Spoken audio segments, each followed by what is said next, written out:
Goeiedag en baie welkom.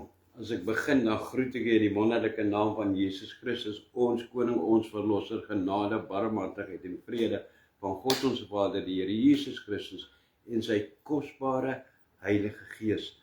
Amen. Prys die Here. Laat ek net 'n bietjie skuif en in die middel kom. Dan sê, prys die Here. Waar.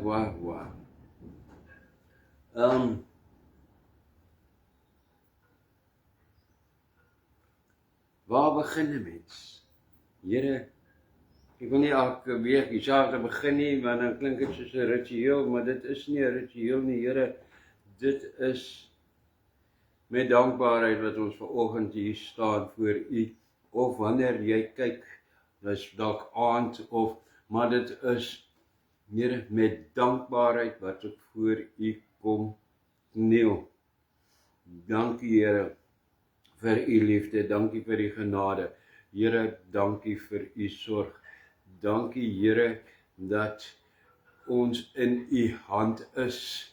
Here, in 'n tyd waar ons, Here, in die aangesig van oorlog staan, in die aangesig staan, Here, van 'n oordeel wat in die lug hang, Here, van U koms van Jesus. Dankie, Here, dat ons voor U kan verskyn, saam met U kan verskyn. Dankie, Here, dat ons hoop en moed en krag het in hierdie oggend, waar dit vir die wêreld lyk, Here, soos die einde, is dit vir ons die begin. Jesus kom om my te kom haal, sy bruid. Here, dankie, dankie. Dankie vir U beloftes van U woord. Here, U het vanoggend vir ons gesê in Jesaja, was dit 58, 54. Het die Here gesê daarso, waar is my Bybel nou? Waarskynlik, dankie. Dit sien net onderstreep.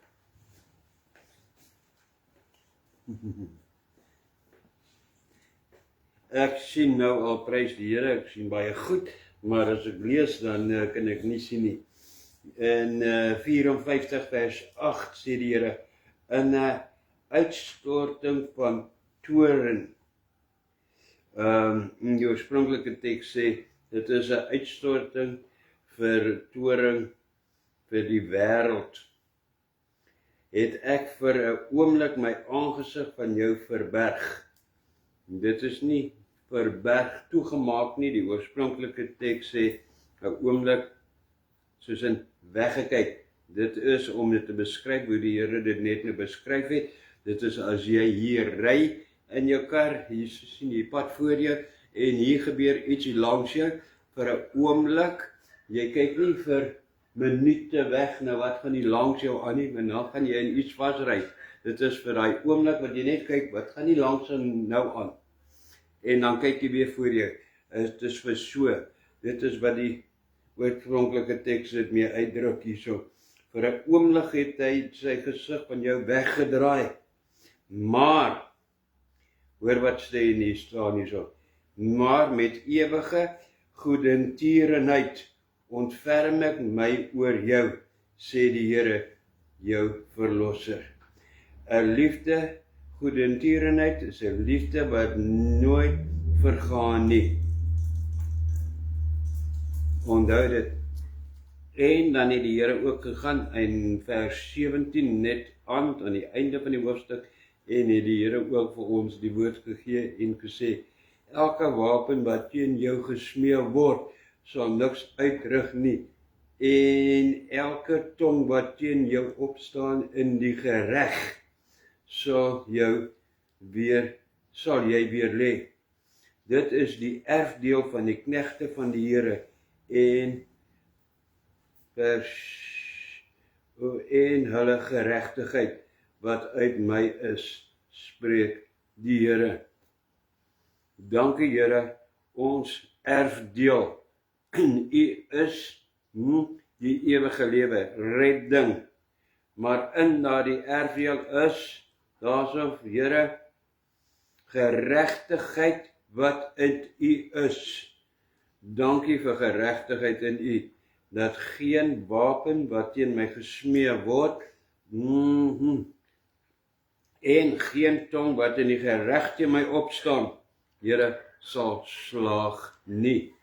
Want, terug by vers 8, vir 'n oomblik was dit voel, ons kan so baie keer voel vir 'n oomblik, Here, dan voel dit vir ons of ons alleen is in hierdie wêreld, Here, as dit nou gaan uitwerk nie, het voel of ons voel so amper verlore van vandag, Here, vir daardie oomblik, wat U net gekyk het, wat gaan nog rondom my aan,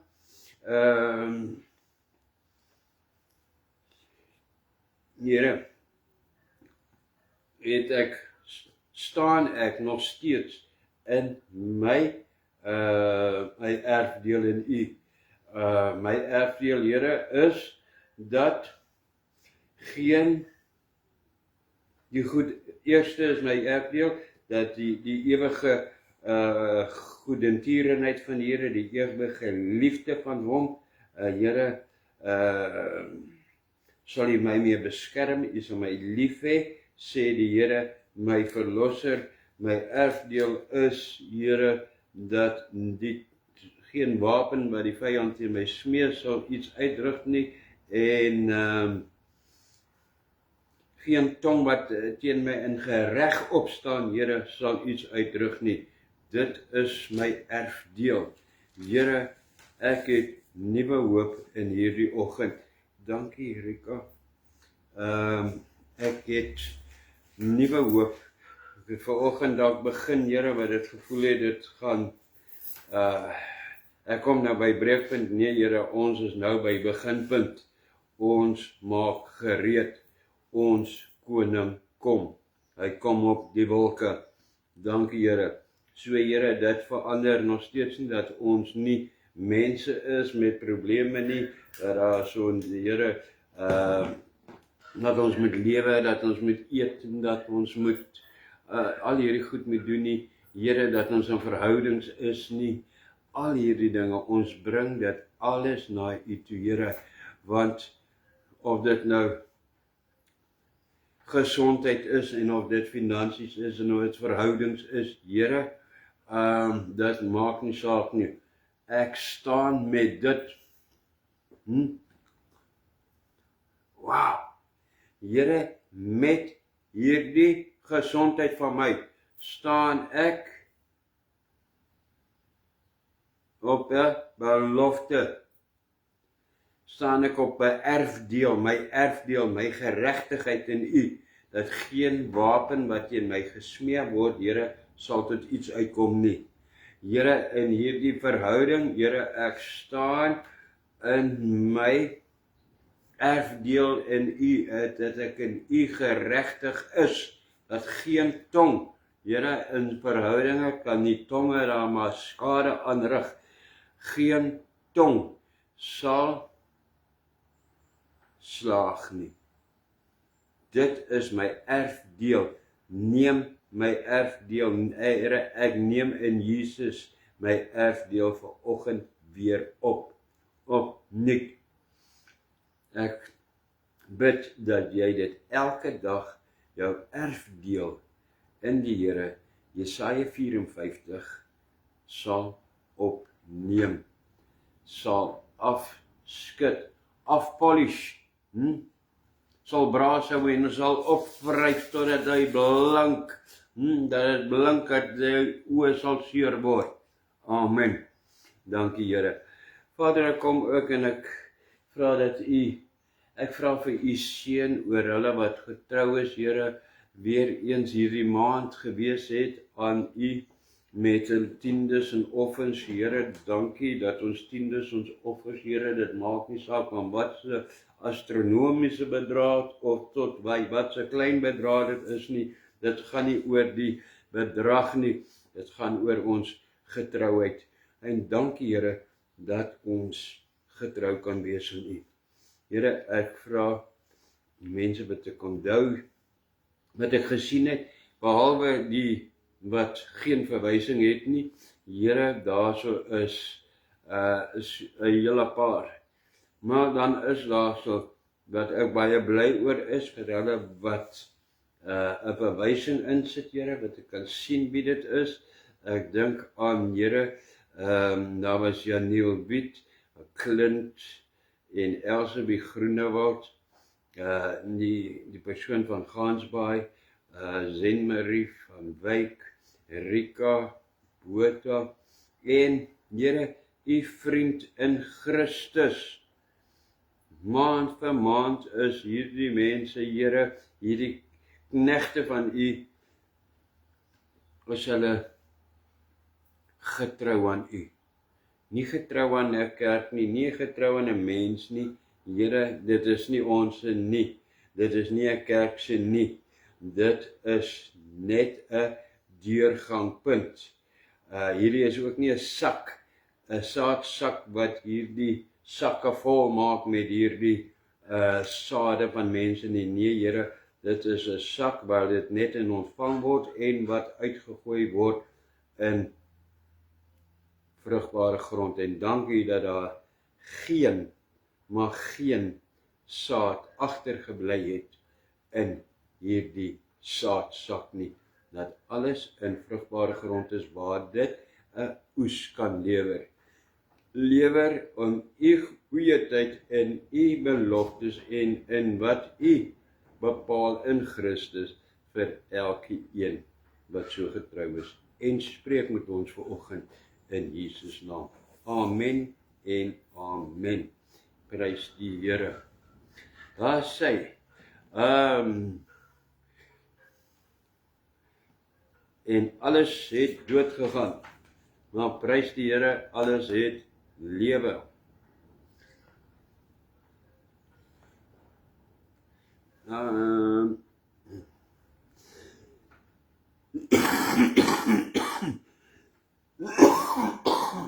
Niks. Laat sy. Ekskuus, nou wil ons nuus ook en alles gelyk. Maar dit is allemaal lekker om te nuus ook. Nee, dit is reg na so los met daai kant ook. Dankie. Dan is dit lig hier binne, lekker lig. Daar so. Dankie Here. Keuses het gevolge. Elke keuse wat jy maak het 'n gevolg. Gevolge in die Here, gevolge buite die Here, maar keuses het gevolge. Maar genade kan jou steeds van die gevolge red. Die Here se genade kan jou van jou slegte keuses se gevolge red. Die gedeelte is Genesis 13 vers 10 tot 13. Daarso, dit is waar die prentjie inkom, kan jy sien daarso. Daar is so iets daai kant wat so lank is, so kyk. Hierdie is, ek het hom hier ingewerk. Prys die Here, ek het hom hier ingekry. Dit was 'n groot foto wat ons klein gemaak het en afgesny het en doen. Dit is werklik Lot se vrou se soutpilaar wat nog steeds daar staan. En as jy mooi kyk, jy kan sien dit lyk nogal lyk soos 'n mens, né? En dit is aan daai kant links, daar is 'n Lot se pilaar, se vrou se pilaar en regs daar is 'n kruis hierdie kant. Genesis 13. Nou, kom ons begin. Dankie Here. Here, seën U eie woord vanoggend. Laat ek 'n seën wees, laat ek U seën ervaar in u woord, wat ek net oordra.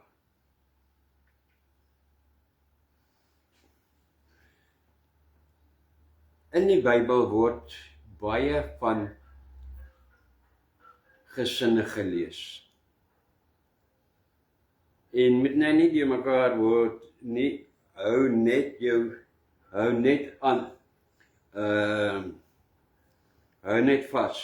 Ons in die begin klink dit of dit net gaan oor gesin, maar dit is waar gesin speel 'n baie belangrike rol hierdie, en die Here is nodig, die Here wil oor gesin ook vir iemand iets sê. So, dit is het. In die Bybel word baie gepraat van gesinne.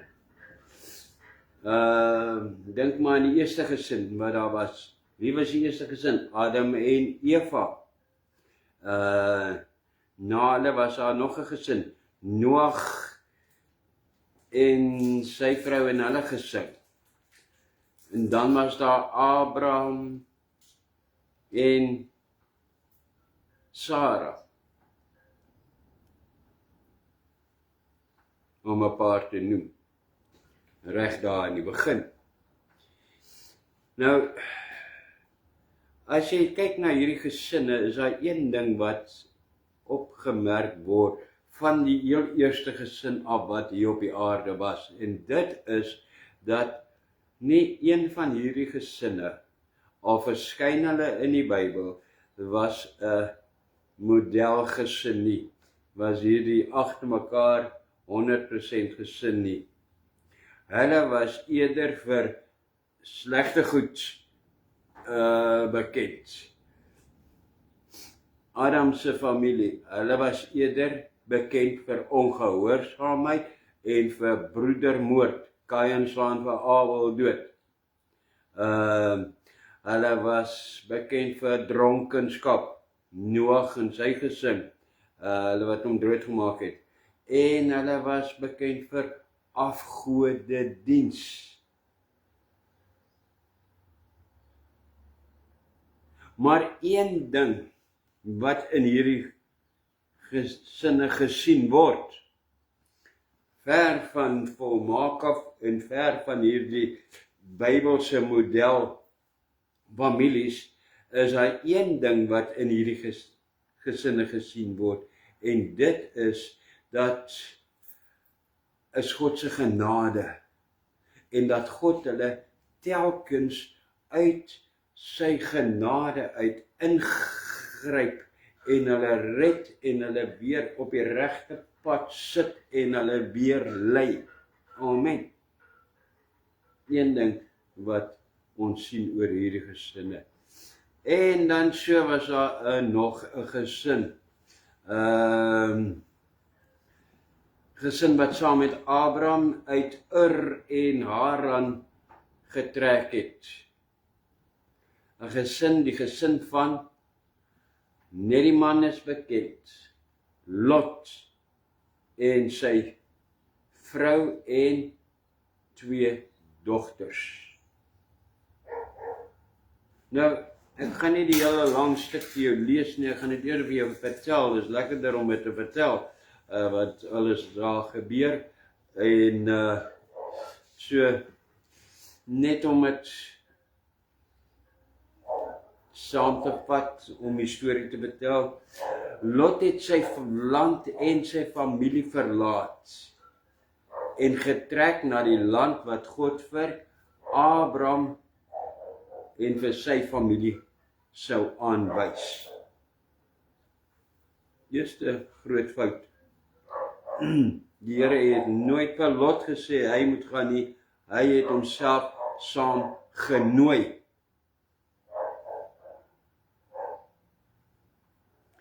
En dit is 'n baie belangrike punt. Al is dit, al lyk dit reg, al is dit reg, al is dit vir iemand reg, is dit nie te sê dis wat die Here jou wil hê nie. Jy moet by die Here self hoor waar jy moet wees, want jy sal sien waarop het hierdie vir Lot op uitgeloop, want dis nie wat die Here vir hom in sy plan gehad het nie. Maar kom ons terug by Lot.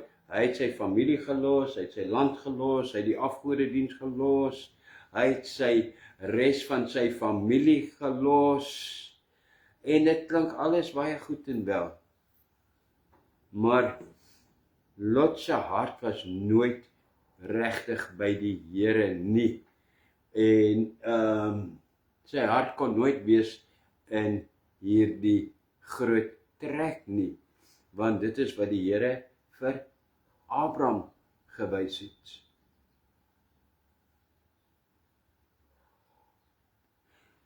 En dit word baie duidelik dat sy hart nie by hierdie groot trek is nie, al het hy soveel goed wat oorskynlik van die oog af reg lyk wat hy gelos het. Dit word duidelik wanneer hulle daar so begin lekker begin saam bly en kyk, hierdie mense hulle het vee gehad, hulle het soveel diere gehad, beeste, dat die land te klein geraak het vir hulle. En toe kan hulle kans kry om te kies waar hy wil gaan bly. En dit is waar dit wys waarin Lot se hart eintlik is. Want toe Abraham vir hom sê hy kan kies, toe daar staan in hierdie gedeelte, toe slaan Lot sy oë op en sien die land, die Jordaan streek. Toe hy dit sien, wat staan daar so? Oral is daar water. Dit is water, daar staan, dit is so baie water soos by die hele Egipte land gehad het. Hy het water gesien, hy het uitbreiding gesien, hy het gesien, hier gaan ek, soos ons is vandag noem, hier gaan ek 'n megaboer word. Ja, hierdie is die paradys, kyk hier so lyk dit. Wow, hier gaan jy ryk word. Dit is waar in sy hart word. Waar in sy hart was. En nou dat hy die kans kry om te kies, hoekom nie die beste kies nie?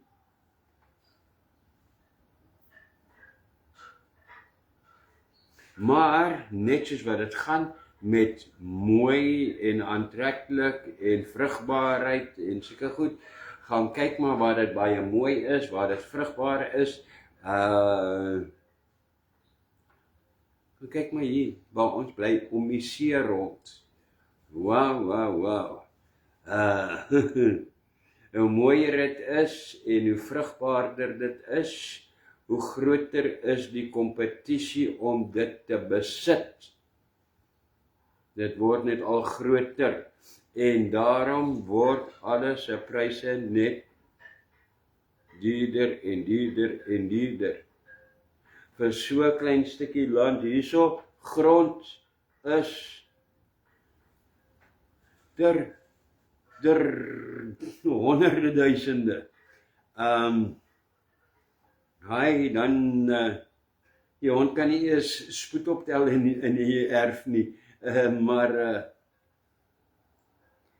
dit gaan oor die populariteit, oor die mooi, oor die vrugbaar. Nou dit is wat daar gebeur het, ook hierso. Die Jordaanstreek, as moet dit mooi onthou, dit was nie daar waar niks was nie. Die Jordaanstreek was reeds bewoon toe hulle daar aangekom het. Daar was klaar groot stede wat genoem word, Sodom en Gomorra. Daar was klaar ontwikkeling.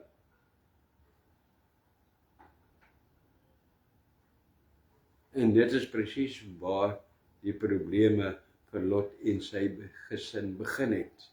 want sê die teks, Lot het sy tente tot by Sodom opgeslaan, tot binne in Sodom.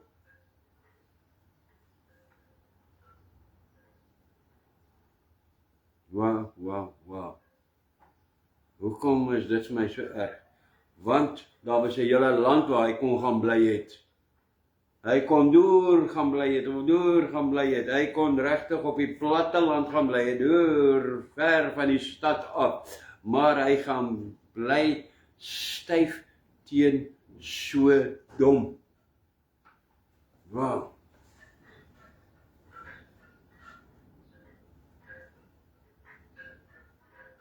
En dit is die vraag wat die Here vanoggend vir jou vra. Hoe kies jy as dit oor jou gaan en jou gesin?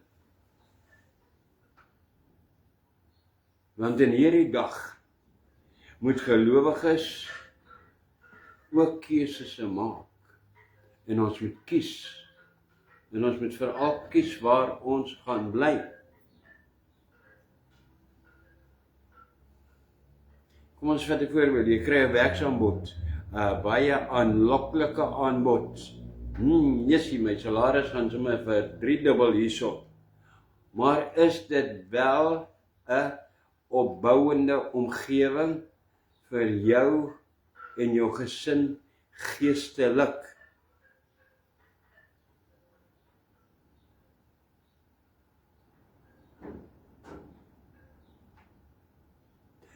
Is dit 'n gebied waar dit nie vir jou moeilik gaan wees om jou kinders godvreesends op te voed nie? Waar hulle, dit is vol van die Here daar. Gaan bly jy daar omdat dit vir jou finansiële voordeel inhou? Ja, dis ver van die liggaam van Christus af en ver van ander gelowiges af wat jou kan help om oor die pad van die ewige lewe daar op te kom en daar op te bly. Hoe ver is dit van hulle af? Wat is jou keuse? Ek onthou dit so goed hierdie jare terug was ek in Telkom gewees en dit was voordat ek mooi gevorder het daar so, maar toe was ek al hierso 'n senior klerk gewees en daar was 'n klerk en ek gaan nie name noem nie, maar daar was 'n klerk gewees en die ouetjie het 'n bevordering gekry en toe kom hy en hy vra en of hy 'n week kan afkry want hy wil gaan kyk waar hierdie bevordering is voordat hy antwoord. En ons sê ja nee, sure, gaan, dit is goed. Ons moet gaan kyk by woonstel en sulke plek op huis of wat ook al. En hy het teruggekom en gesê nee, dankie. En toe ons vra nou hoekom? Toe sê hy nee, daar's nie 'n regte kerk nie. Toe ek onthou nog daai tyd, toe is ons nog in die wêreld, los in die wêreld gewees en solank ons performance het getel en dis al wat getel het, die Here was nie veel in die prentjie van my lewe nie, maar ek onthou nog my woorde was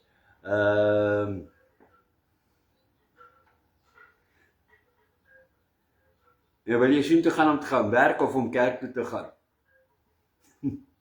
Ja, is dit nou nie 'n wêreldse antwoord nie, maar dit is presies hoe ons koppe werk. Wil jy soheen toe gaan om kerk toe te gaan of te gaan werk? En ek kon dit nie verstaan nie, totdat ons self Here by die Here kon uitkom en die keuse kon maak. Dankie.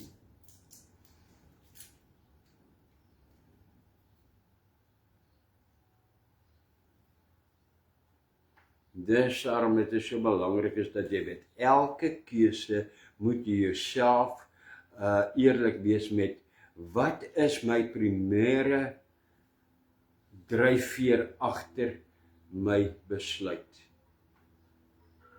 My primêre dryfveer Is dit finansiële toekoms? Is dit die beste vir my gesin? Is dit die beste vir my? Is dit vir my en vir ons geestelike lewe die beste? Die Bybel maak dit duidelik dat Lot se keuse uiteindelik nie in belang van sy gesin en van homself was nie. Hy het die hele Jordaanstreek gehad om te kies, maar hy gaan bly nie ver van Sodom nie. Hy gaan bly binne in Sodom. Hy gaan bly daar waar die aanloklikhede van die sonde hom soos 'n magneet trek. Nou ek sê nie dit is per definisie is dit verkeerd om in 'n stad te bly nie. Glad nie. Ook in die platteland kan jy geestelik oppervlakkigheid ervaar, kan jy ver van die Here af wees, kan jy ver van die gemeenskap van heiliges wees, in die platteland ook, om die waarheid te sê, van die geestelik doodste plekke waar ek was op die platteland, toe nie in die stad nie.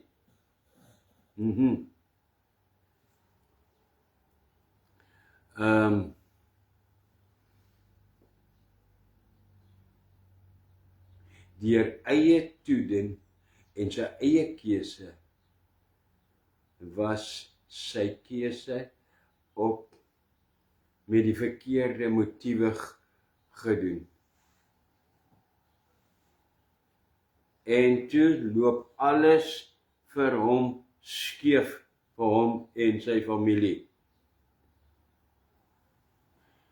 En hoe langer hulle daar bly, hoe erger word dit. Want Lot het daar aangekom, nie soos hierdie mense van hierdie van Sodom nie, maar soos tyd aangestap het, het Lot en sy gesin al meer en meer gelykvormig aan die mense van Sodom geword.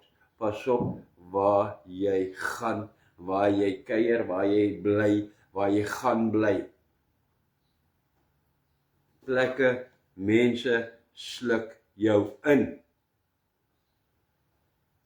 Baie belangrik, die plek wat jy as ouer kies om jou kinders te laat groot word, is baie belangrik. Ek dink vir jou dalk nie so nie, maar dit is belangrik, onthou dit in die toekoms. Miskien moet jy dit hoor, miskien staan jy voor 'n groot besluit wat jy moet maak.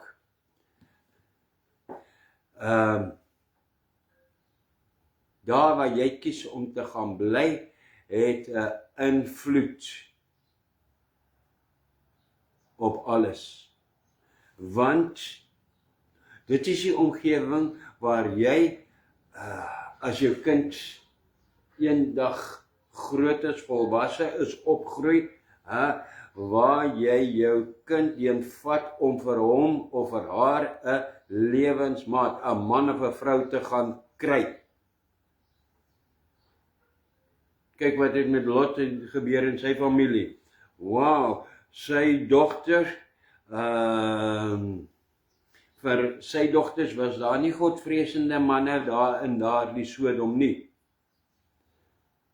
Die teenoorgestelde lees ons in die gedeelte. Lot se aanstaande skoonseuns was lief vir Sodom, net soos sy dogters ook geraak het, en hulle het almal verval in hierdie sodomie.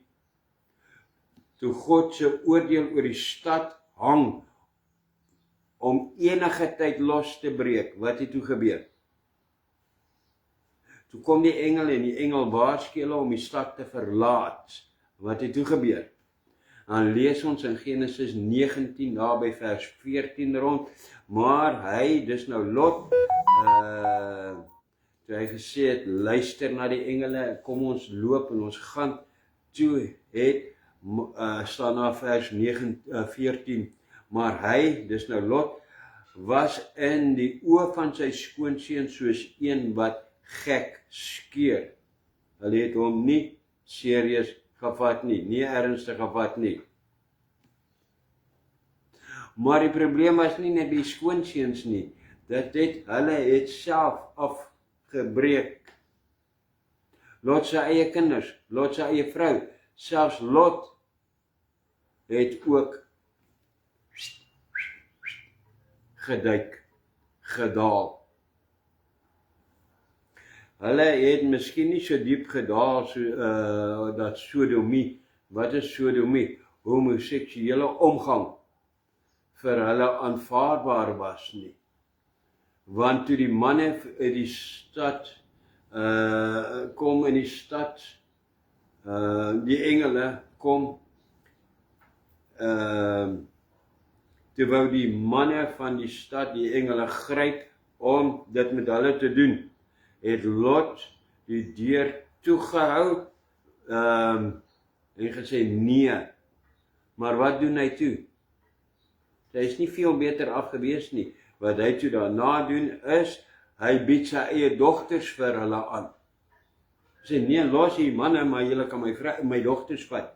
Heeltemal sedeloos het hulle geword. In vers 8 staan geskrywe, doen met hulle soos dit goed is in julle oë. En so bly hulle toe nou talm, want hulle gaan toe nou eers seker met die dogters aan, en God se oordeel hang al swaarder en swaarder bo oor die stad. En uiteindelik lees ons in vers 16, dan sê die engele, nee wat, kyk, julle is nou te stadig, en hulle gryp hulle en hulle trek hulle daar uit die stad uit, vir Lot en sy 2 dogters, en hulle gee vir hulle die opdrag, hulle sê vir hulle, vlug vir jou lewe, moenie omkyk nie, moet nêrens in die Jordaanstreek bly staan nie, vlug na die gebergtes, dat jy nie omkom nie, vers 17. Vlug, moenie stil staan nie, moenie vertoef nie, word gered. En wat hulle vir hulle daar sê is baie belangrik, want ja, dit is soms beter, is vlug beter as om jou oë toe te knyp vir die werklikheid. Dis presies wat Lot gedoen het. Te lank het hy oog toegeknyp, sy oë toegeknyp en nie die werklikheid onder oë durf sien nie, tot groot nadeel van sy gesin. Waarteen maak jy jou oë toe? Dit is tyd dat jy ophou oë toemaak en wegkyk en wegvlug uit die stad uit.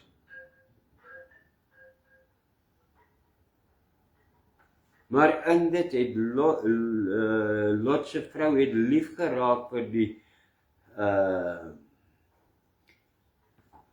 die liggies, die glitter en die glamour daar van Sodom.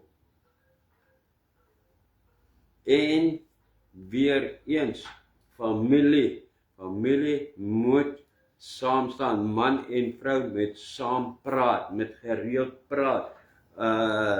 Mans en vrou is getroud en dan praat hulle nooit nie, hulle neem nooit groot besluit nie, alles is die man se probleem, of wat ook al. Dit is nie reg nie, moet saam leer om saam te praat. En wat het hier gebeur? Hierso gaan hulle, dit lyk of sy haar man volg, maar sy het hom nie gevolg nie. Sy het maar net saam gegaan. Haar hart was by Sodom. Sy het gedink aan alles wat sy gaan mis en sy het omgekyk en wat het gebeur? Sy het 'n soutpilaar geword. As sy en haar man gesels het en op dieselfde bladsy was, sou dit vir hom makliker gewees het om nie om te kyk nie, om te gegaan het. Dit is 'n waarheid ook. Nou vra iemand, nie iemand is ek self, vra myself,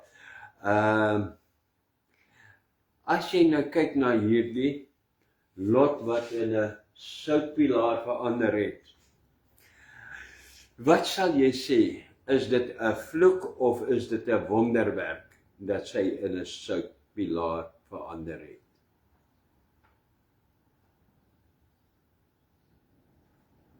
Vloek of wonderwerk?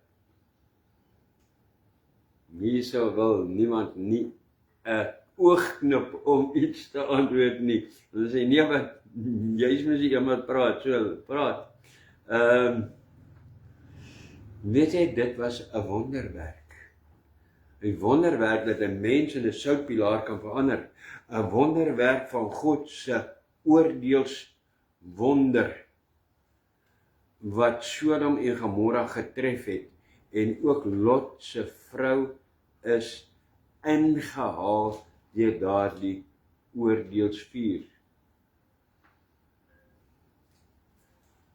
Haar verlange na 'n ou lewe het haar ondergang geword.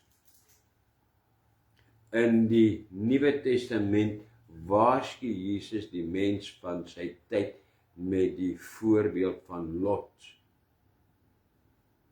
Jesus praat oor die koms van die koninkryk, die verskyning van die seun van die mens. Dit sal onverwags wees.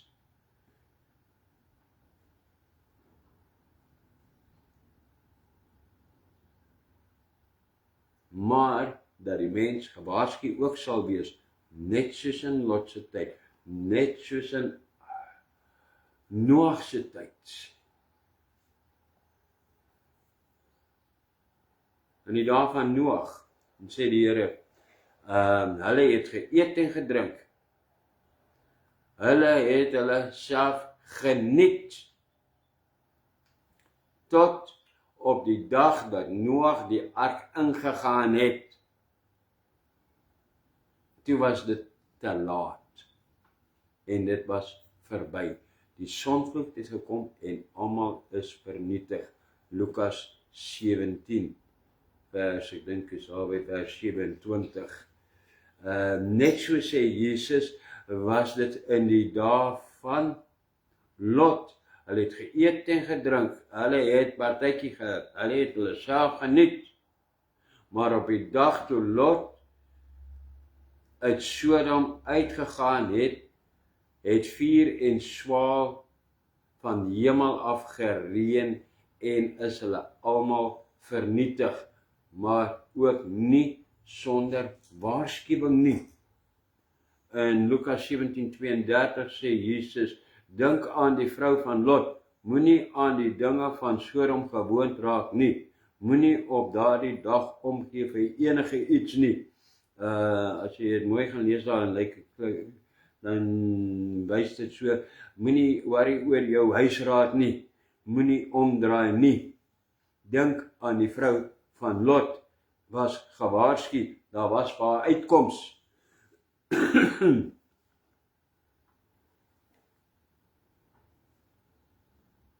Dink aan die dinge van Lot, die dinge van Noag. Dink terug aan waar daar in die Bybel, waar die Here kom met sy oordeel.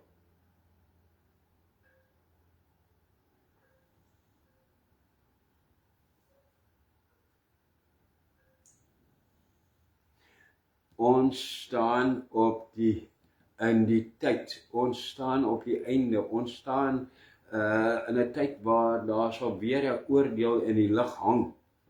Die koms van die Here Jesus op die wolk waar sy bruid kom haal, waar hy daarna die mense gaan partytjie hou, hulle gaan bly wees, hulle gaan eet en drink, hulle gaan gelukkig wees en in 'n oogwink gaan 2 op die land, 1 agterbly. Wees gewaarsku en nie sonder waarskuwing nie. Die Here waarsku ons met alles wat rondom ons gebeur in die Midde-Ooste en al hierdie plekke, al hierdie dinge wat gebeur. Dit is alles staan in die Bybel. Dit is nie nuus nie. Dit is ou nuus. Dit is 2000 jaar ouwe nuus al. Die waarskuwing is daar. Luister en beweeg uit jou stad uit. Jou sondestad, beweeg daar uit. Die Here het vir Lot uit genade gered van die gevolge van sy eie keuses. Soveel so dat later in die woord dan word Lot 'n regverdige in God se woord genoem. Wow.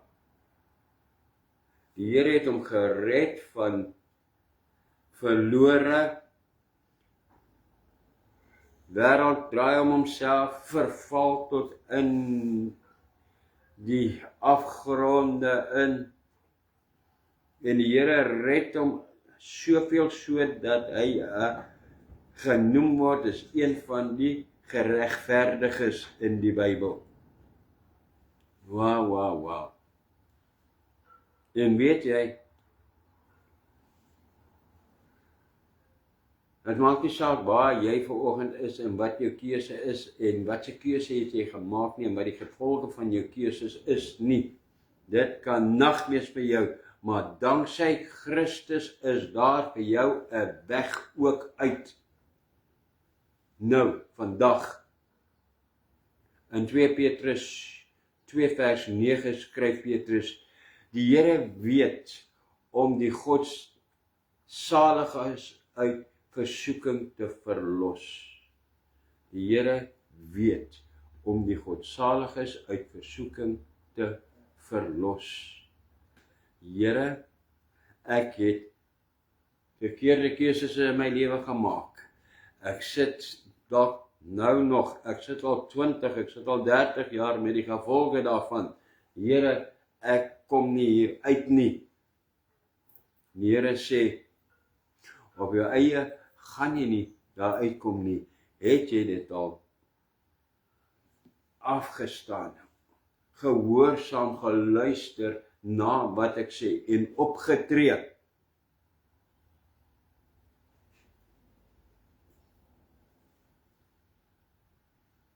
Die Here was Lot genadig. Hy het hom nog 'n kans gegee. Hy het hom van kans gegee van dood af na lewe toe. Die Here het dit vir jou ook. Maar wat moet ek doen? Dis nou 'n moeilike ene. Nee, dit is nie. Al wat jy moet doen is doen daagliks intro-inspeksie. Ondersoek jouself elke dag. Vra daagliks vir die Here vir vergifnis. En dit help nie net mense belewe van vergifnis tot vergifnis. En dit is goed, ons het reg en ons mag van vergifnis tot vergifnis lewe. Maar nie met die idee om nooit iets te korrigeer nie. Korrigeer daagliks dit wat jy voorop vergifnis gekry het. Dis al wat jy moet doen. Bely jou sonde en ondersoek jouself daagliks. Vra die Here daagliks vergifnis en verbind jou daagliks weer met die Here. Dit is al. En die Here roep jou vandag weer na hierdie beloftes toe. Simpel belofte. Ondersoek jouself, wees eerlik met die Here, gee dit vir die Here, kry vergifnis vir die Here en lewe in die vergifnis daarvan, in die regstelling.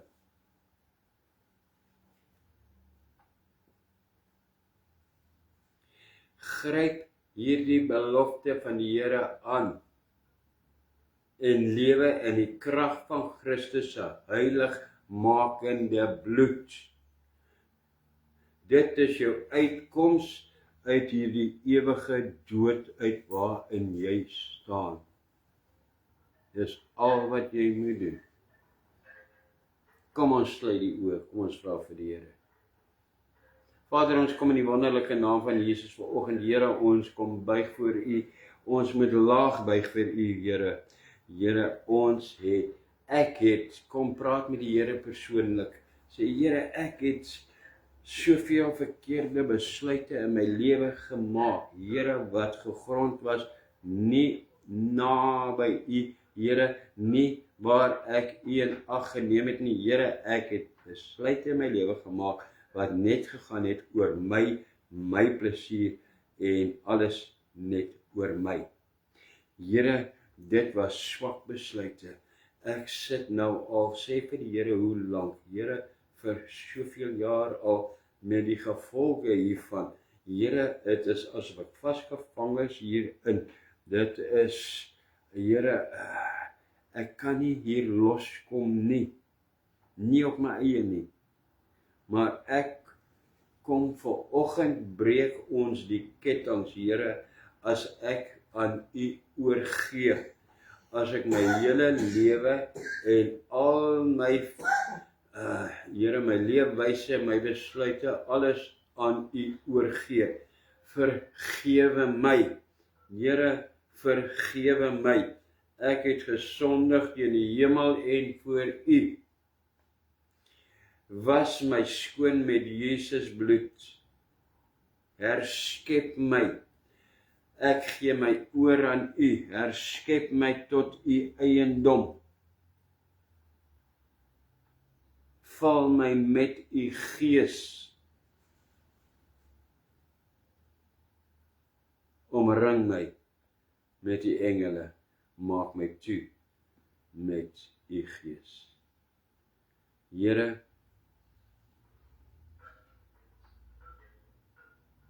gevolge wat daar nou nog is, waar is slegs dit wat U sal toelaat, Here, maar die verlorenheid, die absolute verlorenheid en daardie, Here, ek kan nie hier uitkom nie, dit het vandag geëindig.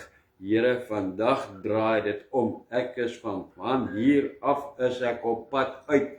Ek kan voel, Here, hierdie kettinge is gebreek, ek voel vry. Want ek is vry. Dankie vir U genade. Dankie vir U liefde. Dankie, Here Jesus. Amen. Dankie, Here. Amen en amen. Wow. Die Here is goed vir ons. Hoe gaan ek afsluit? Ek wil vanoggend iets wat anders afsluit as gewoonlik. Ek gaan afsluit met die woorde van Petrus, soos wat hy afsluit in 2 Petrus hoofstuk 3 vers 17 en 18. Daar sê hy, nou dat julle dit dan vooruit weet, geliefdes, moet julle op jul hoede wees, dat julle nie miskien meegesleep word deur die dwaalinge van sedelose mense en wegval uit die eie vastigheid nie. Maar julle moet toeneem in die genade, en kennis van ons Here en Saligmaker, Jesus Christus. Aan hom kom die heerlikheid toe, nou sowel as in die dag van die ewigheid. Amen. En bo dit sê ek, Yerechocheta Adonai Dishmarecha, Yair Adonai Pawanelecha, Nochonecha, Yesa Adonai, Beasimlecha, Shalom. Die Here is jou seën en jou behoed, die Here is sy aangesig na jou toe draai,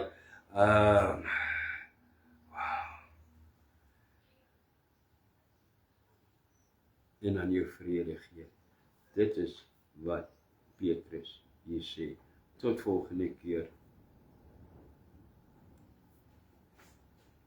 Breek, eindig die gevolge van die swak keuses.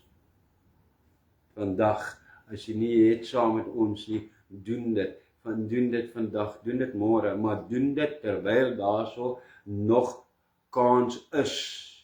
Want die oomblik toe Lot hulle begin beweeg, toe se te laat, toe Noag hulle in daai ark inklim, toe se te laat. Die Here het voor die tyd gewaarsku. Die Here het vandag ook gewaarsku. Seën vir jou in Jesus naam.